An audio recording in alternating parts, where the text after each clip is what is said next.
Está na hora de saber, perguntar pra se informar. Relógio Entrevista está no ar. Com a proximidade do fim do ano letivo, muitas crianças e adolescentes acabam vendo os colegas entrarem de férias e descobrem que estão de recuperação com os pais. Como os pais devem agir nesse momento? Para falar sobre este assunto está na linha conosco a psicopedagoga e uma das fundadoras do Instituto Neuro Saber, a Luciana Brits. Bom dia, Luciana. Bom dia, Kleber. Bom dia a você e a todos os ouvintes.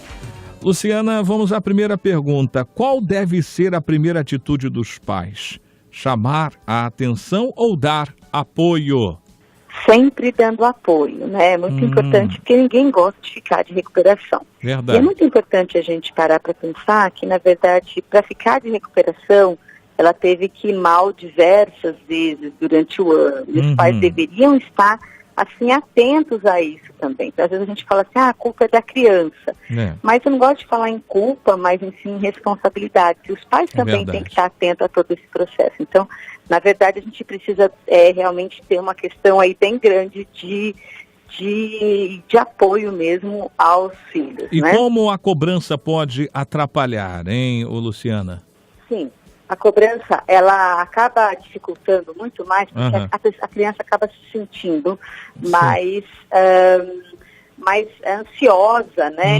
Ninguém gosta de ser cobrado, verdade, né? A cobrança, ela acaba atrapalhando muito, porque ela estimula essa coisa do emocional. E quando a gente está com o emocional abalado, a gente não consegue aprender, né? Então, por isso que essa questão de ficar cobrando a criança, porque você, quando já se viu, não.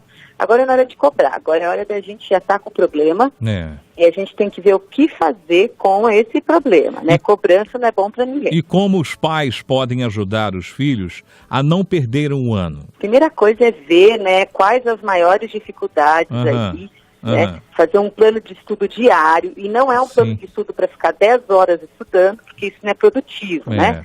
Ver as principais dificuldades, mapear e estudar junto com o filho, ou contratar uma professora particular especializada nessas dificuldades que a criança tem, e aí todos os dias está estudando, retomando pontos, enfim. É muito importante que haja esse fracionamento de atividade, porque tem muitos pais que querem que a criança fique estudando o dia inteiro e daí não é nada produtivo, muito pelo contrário, é estressante, né? Se o filho repetir, como agir, hein? Bom, a repetição, eu sempre falo que às vezes ela é necessária, né? Óbvio que ninguém gosta que o filho reprove, o professor também é frustrante para ele, para os pais, para a própria criança. Mas a reprovação, ela deve ser encarada como um recomeço. Né? E para ser encarada como recomeço, essa criança reprovou, a gente tem que entender o porquê que ela reprovou, né? O que levou a isso, o quanto que a família tem de responsabilidade, a escola, né? E não é para procurar culpados, é para a gente ver o que vai fazer no outro ano para ser diferente. Porque o que eu vejo muito é que a criança reprova e as coisas continuam as mesmas.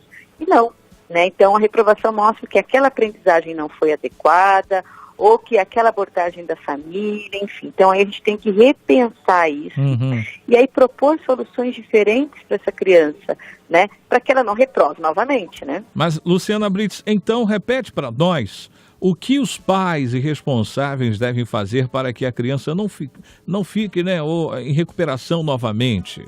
Bom, primeira coisa, logo no primeiro bimestre a gente tem ali as avaliações. Então, é muito importante os pais já estarem atentos nas avaliações e nas tarefas escolares. As tarefas escolares, elas dão uma boa dica se a criança está indo bem ou não em algumas matérias. E eu sempre falo que a reprovação, ela começa no primeiro bimestre, né? Porque se a gente não socorre essa criança, não vê que tipo de dificuldade, porque às vezes ela pode ter uma dificuldade que é momentânea, e às vezes pode ser sinal de um transtorno de aprendizagem que precisa ser encaminhado para uma equipe multidisciplinar, né? Então, essa conversa sempre da família, com a escola e tudo mais é super importante, né? Muito importante. Esse bate-papo, esse feedback é tudo. Olha, eu conversei com a psicopedagoga e uma das fundadoras do Instituto Neuro Saber, Luciana Brits, que deu algumas dicas do que fazer caso o seu filho fique em recuperação. Eu quero aqui agradecer, obrigado, Luciana, pela sua participação de hoje. Tenha um bom dia e até o próximo Relógio Entrevista. Muito obrigada, eu que agradeço. E assim a gente fecha o primeiro Relógio Entrevista desta semana.